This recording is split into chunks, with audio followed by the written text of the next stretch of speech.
अस्सलामुअलैकुम, नमस्ते, सत श्री अकाल। कैसे हैं दोस्तों? उम्मीद करता हूं कि आप लोग अच्छे ही होंगे।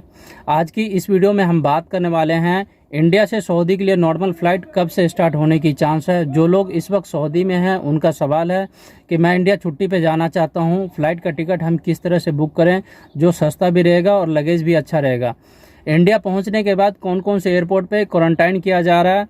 जो लोग इंडिया में हैं इस वक्त सऊदी का वीज़ा ले चुके हैं और वीज़ा स्टैंप हो गया है, वो नहीं आ पाए हैं, क्या उसका वीज़ा फिर से रीस्टैंप होगा या वो लोग नहीं आ पाएंगे। जो सऊदी से गए हैं वो वापस आ सकते हैं या नहीं आ सकते हैं। आज की इस वीडियो में पूरी डिटेल में बात करने वाला हूं, तो आप लोग मेरे साथ लाइन पे बने रहिए। तो चलिए इस वीडियो को स्टार्ट करते हैं। स्टार्ट करने से पहले आप लोगों से एक छोटा सा रिक्वेस्ट है, अगर आपने मेरे इस चैनल को अभी तक सब्सक्राइब नहीं किया तो प्लीज़ सब्सक्राइब कर लीजिए, साथ ही बेल आइकन को प्रेस कर दीजिए ताकि मैं कोई भी वीडियो अपलोड करूँ तो उसका नोटिफिकेशन आपके पास। सऊदी से इंडिया जो लोग छुट्टी पर जाना चाहते हैं वो बिल्कुल जा सकते हैं। टिकट दो प्रकार के होते हैं, एक वंदे भारत मिशन और दूसरा चार्टर्ड फ्लाइट। अगर आप वंदे भारत मिशन का टिकट लेते हैं तो वो टिकट आपको बहुत आसान तरीके से नहीं मिलेगा। इसके लिए आपको बहुत धक्के खाने होंगे 8 या 900 रियाल का टिकट लेने के लिए।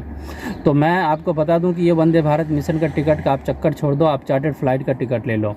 आप जिस एरिया में रहते हो किसी भी एरिया का आप ट्रैवल एजेंट के पास जाइए, जो छोटा सा कॉलोनी में दुकान भी खोल रखे हैं आप उनके पास भी जा सकते हैं। उसके पास जाते हैं तो वो आपसे टिकट का थोड़ा रेट ज़्यादा होगा। अगर आप किसी ऐसे मार्केट में जाते हैं जहाँ बहुत सारे ट्रैवल एजेंट का ऑफिस खुले हुए हैं तो अब वहाँ पे आपको 11 या 1200 रियाल का टिकट मिल जाएगा। जब 11-1200 रियाल का टिकट लेते हैं तो वो साथ ही लगेज आपको 40 किलो और प्लस 7 किलो हैंडबैग मिलेगा।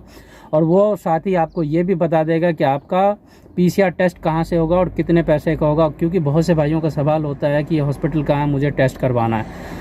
तो अब आपको हॉस्पिटल ढूंढने की ज़रूरत नहीं है, आप उनसे पूछ सकते हैं, हॉस्पिटल का पता वो आपको दे देगा। बहुत आसान तरीके से आप जा करके टेस्ट करवा सकते हैं। उससे अगर आप टिकट लेते हैं तो 1 या 1.5 महीने पहले भी आपको टिकट वो दे देगा, पर टिकट ओरिजिनल आपको बुक करके नहीं देगा, आपको स्लिप देगा। स्लिप सामने इस तरह से, इस स्लिप में पूरा डिटेल लिखा होता है कि आपका नाम क्या है, कहाँ से कहाँ तक आप जाओगे, फ्लाइट कौन सा है और लगेज कितना है। टिकट आपका 24 घंटे पहले बुक होगा और 1 दिन पहले ही आपको टिकट दे दिया जाएगा, तो आप आसान तरीके से जा सकते हो। आपने अगर स्लॉट बुक कर दिया 1 महीने पहले, उसके बाद अगर आपका मन बदल जाता है कि मुझे नहीं जाना है, तो आप इस टिकट को कैंसिल कर सकते हैं। 120 रियाल लगता है कैंसिल करने का। तो कई जगह पे ऐसे हैं कि थोड़ा ज़्यादा भी ले लेता है या कहीं कम भी होता है। जब आप टिकट बुक करते हैं तो उसी टाइम आप क्लियर कर लें कैंसिल चार्ज कितना है। अगर एक बार आपका चार्टर्ड फ्लाइट का टिकट बुक हो जाता है और ओरिजिनल टिकट आपके हाथ में आ जाता है तो वो टिकट बुक नहीं होता, उसका कोई पैसा रिफंडेबल नहीं है। नॉर्मल फ़्लाइट अगर बुक हो जाता है तो उसमें रिफंडेबल होता है, पर चार्टर्ड फ्लाइट में रिफंडेबल नहीं होता है। तो ये खास करके आप इन चीज़ का ध्यान दें, ये बहुत ज़रूरी है, क्योंकि बहुत से आदमी का सवाल होता है इन चीज़ के ऊपर। सऊदी से जो लोग छुट्टी पे जाना चाहते हैं वो बिल्कुल जा सकते हैं, और जाने से पहले खास करके इन बात का आपको ध्यान देना है कि वापसी आप ये उम्मीद छोड़ दें कि मैं इस कफ़िल या कंपनी के पास आ जाऊंगा, क्योंकि कोई भी कफ़िल और कंपनी आपके पीछे 5 से 6 हज़ार रियाल खर्च नहीं करेगा। अगर कुछ ऐसे कफ़िल होगा तो आपके ऊपर 5-6 हज़ार रियाल खर्च कर भी देगा। तो आप जा सकते हो बेशक, क्योंकि बहुत सारे भाई ऐसे हैं कि जिसे 2 साल हो गए, 3 साल हो गए सऊदी में, वो अब रुकना नहीं चाहते हैं, उनका इरादा मजबूत हो गया जाने का, तो आप जा सकते हैं। पर आप ये उम्मीद करके जाएं कि वापसी का आपका ये उम्मीद नहीं होगा इस कंपनी या कफ़िल के पास आने की।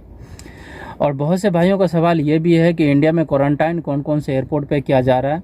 अगर आप मुंबई जाते हैं, आप कहीं से भी वर्ल्ड के किसी भी कंट्री से अगर आप मुंबई जाते हैं तो मुंबई में आपका क्वारंटाइन होगा 100%, कोई सुनवाई नहीं है। क्वारंटाइन आपको किया जाएगा, वहाँ आपका PCR टेस्ट होगा। अगर आपका पॉजिटिव आए या नेगेटिव आए उससे फ़र्क नहीं पड़ता है, फिर भी आपको क्वारंटाइन किया जाएगा।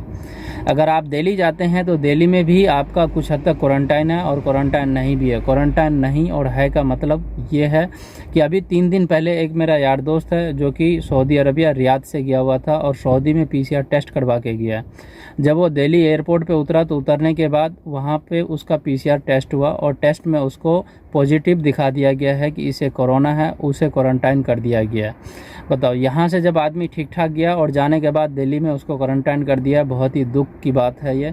और वो अगर चाहता और थोड़े बहुत उसके जेब में पैसा होता तो वो किसी तरह से ले लुआ करके वो निकल भी सकता था, और वो थोड़ा बहुत अकड़ में रह गया। तो उस हिसाब से इंसान को वक्त के हिसाब से चलना चाहिए, जैसा माहौल हो वैसा निकलना चाहिए।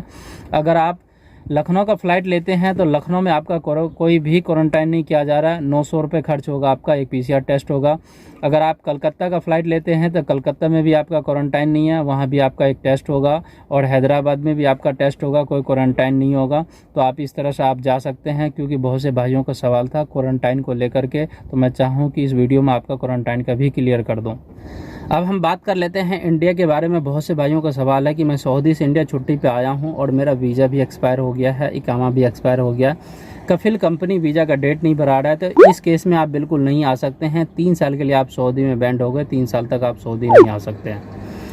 अगर आपने न्यू वीज़ा सऊदी के लिए लिया है, आपका वीज़ा स्टैंप हो गया है, वो एक्सपायर हो गया है, तो इस वक्त इंडिया में वीज़ा री स्टैंप हो रहा है। आप अपने एजेंट या जिससे वीज़ा लिए हैं आप उसे बोल के वीज़ा री स्टैंप करवा सकते हैं। सवाल यह है कि री स्टैंप करवाने का आपका फ़ायदा भी कुछ नहीं है, क्योंकि नॉर्मल फ़्लाइट चालू इस वक्त नहीं है। जब नॉर्मल फ़्लाइट चालू होगा उसके बाद ही आप वीज़ा री स्टैंप करवा सकते हैं, इससे पहले आप वीज़ा को री स्टैंप ना करवाएं। बहुत से भाइयों का सवाल है कि नॉर्मल फ़्लाइट इंडिया से सऊदी के लिए कब तक चालू होने की चांस है। तो मैं आपको बता दूं कि ये 2021 में 99% फ़्लाइट चालू होने की उम्मीद ना के बराबर है। आप उम्मीद मत करो, 1% उम्मीद है कि चालू हो सकता। अगर होगा भी तो वो वाया होगा, डायरेक्ट फ़्लाइट चालू नहीं होगा। 2022 का इंतज़ार करो, क्योंकि इस इंतज़ार में बहुत से हमारे यार दोस्त या भाई लोग ऐसे हैं कि जो इंडिया में बैठे हैं कि फ़्लाइट चालू होगा तो हम सऊदी जाएंगे, और कोई काम धंधा नहीं कर रहा और दिन पर दिन उसकी हालत बुरा होते जा रहा है। तो आप ऐसी गलती मत करो। इंडिया में कोशिश करो कोई ना कोई काम करने का, कोई ना कोई बिज़नेस करने का, कोई काम धंधे करने का, क्योंकि सऊदी के ऊपर आप पूरा निर्भर मत रहो, क्योंकि ये फ़्लाइट चालू होने की चांस बिल्कुल ही नहीं है। जब फ़्लाइट चालू भी होगा तो वाया दुबई होते हुए बहरीन, ओमान, मस्कट, बहुत सारी ऐसी कंट्री है, वहाँ से आप आ सकते हो, उसमें भी। तो इस तरीके से आप आ सकते हैं, और कोई इस वक्त रास्ता नहीं है। क्योंकि जो लोग सऊदी से इस वक्त जा रहे हैं, करीब 1 या सवा साल से सऊदी से लोग छुट्टी पे जा रहे हैं, अभी तक वो लोग वापस नहीं आए। कुछ हद तक नेपाल से भी आए हैं, ओमान से भी आए, बहरीन से भी आए, पर बहुत मुसीबत और बहुत धक्के खा करके आए। इस वक्त बहरीन का रास्ता खुला है, बहरीन से आप आ सकते हैं जो लोग छुट्टी पे गए हुए हैं, पर उनके लिए कम से कम 6000 रियाल का खर्च होगा। अगर आप 6000 रियाल अफोर्ड कर सकते हैं तो ही आप जाएं, या तो ही आप कदम उठाएं। कोई भी कफिल या कंपनी आपको जल्दी पैसा इतना देगा नहीं, और इतने पैसे खर्च करके वो आपको मंगाएगा नहीं। कुछ 100 में से 10 कफिल या कंपनी ऐसे हैं कि जो आपके पीछे खर्च करेगा और आपको मंगवा लेगा।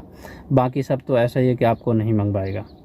जैसे कि आप लोगों को भी मालूम है कि इंडिया की गवर्नमेंट ने फ़्लाइट को फिर से एक्सटेंड कर दिया है। पहले अप्रैल का टाइम था, अब 31 मई तक का टाइम कर दिया है। ये 31 मई से डेट आगे बढ़ता ही रहेगा, एक्सटेंड होता ही रहेगा। ये 2021 ऐसा ही चला जाएगा। 2021 में नॉर्मल फ़्लाइट बिल्कुल ही चालू नहीं होगा इंडिया से सऊदी के लिए, और सऊदी से इंडिया के लिए नॉर्मल नहीं होगा। अगर होगा भी तो वो चार्टर फ़्लाइट के तौर पे होगा या वाया होगा। तो बहुत से भाई ऐसे हैं कि एक वीडियो का इंतज़ार करते हैं कि आज इसका वीडियो देखेंगे, कल उसका वीडियो देखेंगे, नॉर्मल फ़्लाइट के बारे में बताएगा। तो मैं आपको घुमा फिरा के नहीं बताना चाहता हूँ, मैं आपको सीधी शब्दों में बोल दिया हूँ कि 2021 में फ़्लाइट चालू होना मुश्किल ही नहीं, हालांकि नामुमकिन है। अगर चालू भी होगा तो वाया होगा, किसी कंट्री होते हुए आप आ सकते हैं। तो ये आज का 1-2 अपडेट आया था, तो मैं चाहूँ कि आप लोगों को इन्फॉर्म कर दूँ, और शेयर करना बहुत ज़रूरी था। तो उम्मीद करता हूँ ये वीडियो आप लोगों को अच्छा लगा होगा। तो मेरे इस वीडियो को लाइक कीजिए, सब्सक्राइब कीजिए, और दोस्तों में भी शेयर कीजिए। मैं अपने वीडियो को डिस्क्रिप्शन में इंस्टाग्राम और ट्विटर का लिंक दे दिया हूँ, आप वहाँ जाके फॉलो करके मुझसे कांटेक्ट कर सकते हैं। तो मिलते हैं आप लोगों से नेक्स्ट वीडियो में, तब तक के लिए खुदा हाफिज़।